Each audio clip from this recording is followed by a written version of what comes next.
한상혁의 수익 펀치입니다. 수익률 측면에서 펀치를 알려줄 만한 종목들 보고 있습니다. 유한타증권 파이낸서부 강남점 한상혁 과장과 함께하죠. 안녕하세요. 네, 안녕하세요. 네. 자, 오늘도 추격 종목 또 눌림목 종목 두 가지 볼 텐데 화면으로 확인하겠습니다. 오늘 추격주는요, SBS. 지난 금요일부터 갑자기 오르더니만요. SBS가 지금 급등세를 나타내고 있습니다. 기대를 상회하는 실적, 신고가 랠리. 눌림 종목은 K반도체 투자의 수혜주로 동진세미캠을 오늘 꼽아주셨는데요. SBS부터 보겠습니다. 지난 금요일 급등, 오늘 급등하면서 주의 종목으로 바로 들어가 버렸네요. 얘기해 주십시오. 일단은 추격주로 SBS를 말씀을 드릴 텐데요. 네. 지난 금요일 그리고 오늘 아주 강한 흐름이 나오고 있습니다. 그 이면에는 아주 좋은 실적이 자리하고 있고요. 이번 1분기 실적은 매출이 한 1,800억 원에 331억 원의 영업이익을 기록하면서 흑자 전환에 성공을 했습니다. 시장 기대 수준을 크게 상회하는 수준이고요. 무엇보다도 1분기에 영업이익이 흑자를 기록한 것은 11년 만에 처음입니다. 실적 개선세가 빠르게 이루어지고 있다는 점을 알 수 있는 부분이죠. 추가적인 상승도 기대해 볼 수 있는 여지가 많이 있는데요. 우선 6월부터는 지상파에서도 케이블이나 종편 채널과 마찬가지로 중간 광고가 시작이 됩니다. 지상파의 중간 광고 도입으로 광고 매출과 관련 이익만 최소 400억 원 이상을 좀 기대할 수가 있겠고요. 그리고 올해 논란이 있기는 하지만 어쨌거나 동경 올림픽을 시작으로 내년 카타르 월드컵까지 대형 스포츠 이벤트들이 줄줄이 대기를 좀 하고 있습니다. 스포츠 경기의 중계권 등은 이미 작년에 손상 처리를 했기 때문에 이와 관련한 수익은 올해 온전히 좀 반영이 된다라고 보시면 될 것 같고요. 다음으로 볼 투자 포인트는 자회사 스튜디오 S의 존재감 부각인데요. 이 부분을 이해를 하려면 SBS가 속해 있는 태영그룹 지배구조와 관련한 부분을 좀 아셔야 될 부분이 있는데, 태영그룹의 지주회사라고 할 수 있는 TY홀딩스가 있고, 이 TY홀딩스가 SBS 미디어홀딩스를 지배하고 SBS 미디어홀딩스가 SBS를 지배하는, 그러니까 SBS는 이제 손자회사로 되어 있는데요. 하지만 공정거래법상 손자회사는 그 밑에 회사들을 전부 100% 지분을 보유해야 하거든요. 여기서 SBS가 보유한 지분과 관련 문제가 좀 발생이 될 여지가 있는데, 이번에 TY홀딩스하고 SBS 미디어홀딩스 간의 합병이 결정이 되면서 SBS는 이제 손자회사에서 자회사로 좀 바뀌게 되었습니다. 그러면서 그동안 논란이 되었던 SBS 지배회사의 논란이 좀 해소가 되었다고 보시면 될 것 같고요. SBS 자회사 스튜디오 S도 마찬가지예요. 기존에는 지분 100%를 보유해야 하지만 이제는 SBS가 자회사가 되기 때문에 100% 지분을 보유할 이유가 없어졌습니다. 스튜디오 S의 기업 가치가 한국 드라마 콘텐츠 몸값 상승으로 나날이 상승하고 있는데, 이제는 100% 지분을 보유해야 한다는 규정에서도 자유로울 수 있기 때문에 제3자로부터 투자 유치라든지 유가 시장의 상장 등 긍정적인 부분이 많이 발생할 수 있다라고 보고 있습니다.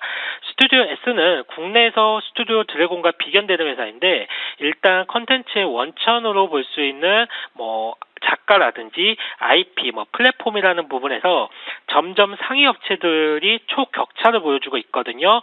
그럴 수밖에 없는 게, 세트장 같은 방송기관 시설을 좀 이용하기 위해서는 중소 제작사들이 부딪힐 수밖에 없는 벽이라는 게 있는 법이고, 그래서 동사나 스튜디오 드래곤 같은 상위 제작사에 점점 집중되는 양상이 좀 있습니다. 스튜디오 드래곤이 현재 시가총액이 약 2조 8천억 정도 되는데, 그렇다라고 하면 스튜디오 S의 중장기 기업 가치가 한 2조 원 정도는 되지 않을까, 그런 개인적으로 좀 생각을 하고 있는데요. 그럼 SBS의 기업 가치는 더욱 높게 보여지는 이유가 되지 않을까 합니다. 목표가로 4만 원 좀 제시를 해드리겠고요. 손절가는 32,000원 좀 잡아드리도록 하겠습니다. 네. 근데 과장님, 주가가 굉장히 빠르게 올라가고 지금 사실 39,000원이거든요. 그래서 오늘 여기도 제가 예를 들면 4만 원 제시한 거에 좀 가게 되면 따라가진 않는다든지, 목표가를 예를 들면 조금 더 올린다든지 조정이 좀 필요해 보이는데요. 네, 맞습니다. 오늘 지금 목표가에 오늘 장중에는 이미 도달을 해버려서 저도 이걸 원고를 드릴 때가 장 전이기 때문에 좀 당황스러운 부분이 있는데요. 일단은 여기서 추가적으로 따라가기보다는 조금 3만 원 한 8천 원 정도, 3만 6,000원부터 8,000원 사이 정도에서 한번 공략을 한번 해보시기 바라겠고요. 그리고 1차적으로 일단 4만 원 목표가 설정한 다음에 대응하시면 될 것 같습니다. 알겠습니다. 원래 잘 가는 종목 추격하는 추격주의 컨셉이긴 한데 너무 가면서 그냥 설정한 목표가를 확 가버렸기 때문에요. 그걸 좀 설정하시고 뭐 더 갈 수도 있겠으나 거기서부터 더 가는 거는 이제 또 욕심 안 내도 되고요. 다른 기업도 많으니까 일단은 눈여겨볼 종목으로 SBS를 추격주로 보고요. 다음은 눌림목 조정시 공략 종목은 동진세미캠인데 사실은 반도체 관련주, 특별히 소부장 관련주들도 요즘 사실은 가지고 계신 분들은 좀 고통스러운 낙폭이 좀 큰 구간인데요. 동진세미캠은 지금 접근해 볼 만한 모양이죠? 네, 일단은 눌림주로 반도체 섹터에서 골라봤어요. 뭐 동진세미캠인데요. 지난주 정부의 K반도체 관련 정책도 발표가 되었고 상당히 이 내용이 가볍게 볼 내용은 아니거든요. 우리 시청자분들도 잘 아시겠지만 최근에 이제 글로벌 반도체 업계 분위기가 한국의 위상을 위협할 정도로 매우 급박하게 돌아가고 있는 상황인지라 전 세계가 반도체 육성과 관련 투자 얘기도 나오고 있고 명실상부한 반도체 최강국이라고 할 수 있는 우리나라 역시도 그에 맞는 정책을 발표를 했죠. 일단 그 내용을 보게 된다라고 하면 10년간 510조 원 이상의 민간 투자를 이끌어내서 글로벌 반도체 생산 기지를 조성하겠다는 거고요. 이를 뒷받침하기 위해서 정부는 반도체 특별법을 제정하고 판교, 화성, 용인, 청주 등 이렇게 이 지역을 아우르는 K반도체 벨트를 만들어서 각종 세제와 금융 혜택 등을 약속을 좀 했습니다. 또한 반도체 인재 양성에 국가가 발벗고 나서겠다라고도 약속을 했죠. 한 산업을 지원하기 위해서 이렇게 특별법을 제정하는 경우는 흔치 않은 일이고요. 그만큼 지금 반도체 산업을 바라보는 정부의 절박함이 녹아 있다라고 보시면 될 것 같은데 앞으로 국내 반도체 소부장 업체들의 경쟁력이 한층 더 강화되는 계기가 될 것으로 보고 있습니다. 일단 뭐 종목 얘기 본격적으로 해드리면요. 동진세미캠은 반도체와 디스플레이에 사용하는 포토레지스트, 그러니까 우리말로 관광액이라고 좀 하는데 이를 전문적으로 제조하는 회사입니다. 2년 전에 일본에서 수출 제한을 걸었던 품목이었죠. 일본의 수출 제한 품목 중에 고순도 불산가스 같은 경우에는 현재 여러 기업들이 국산화 개발에 나섰고 이미 성과를 거두고 있는데 포토레지스트 같은 경우에는 동진세미캠 생산이 유일하게 좀 가능한다라고 볼 수가 있겠습니다. 그만큼 기술력이 필요한 분야라고 좀 할 수가 있겠고 3D 낸드 공정에 사용되는 뭐 포토레지스트 같은 경우에는 특히 EUV용 같은 경우 이제 삼성으로부터 공급사 선정을 받은 바 있는데 삼성 입장에서도 국산화 의지가 큰 만큼 동진세미캠 입장에서는 장기 성장 동력을 좀 확보했다라고 보시면 될 것 같고요. 동진세미캠은 이제 고객사 내에서도 점유율이 워낙 확고한데 메모리 기술 변화라든지 뭐 정부의 국산화 기조, 뭐 안정적인 실적과 마진율 그리고 EUV 모멘텀까지 생각을 한다라고 하면 지금처럼 주가가 내려와 있는 구간에서는 상당히 매력적인 구간이지 않을까라고 좀 생각하고 있고요. 반도체뿐만 아니라 동진세미캠 같은 경우에는 2차 전지와 관련한 모멘텀까지 좀 가치 있는 종목이라고 좀 할 수가 있겠는데요.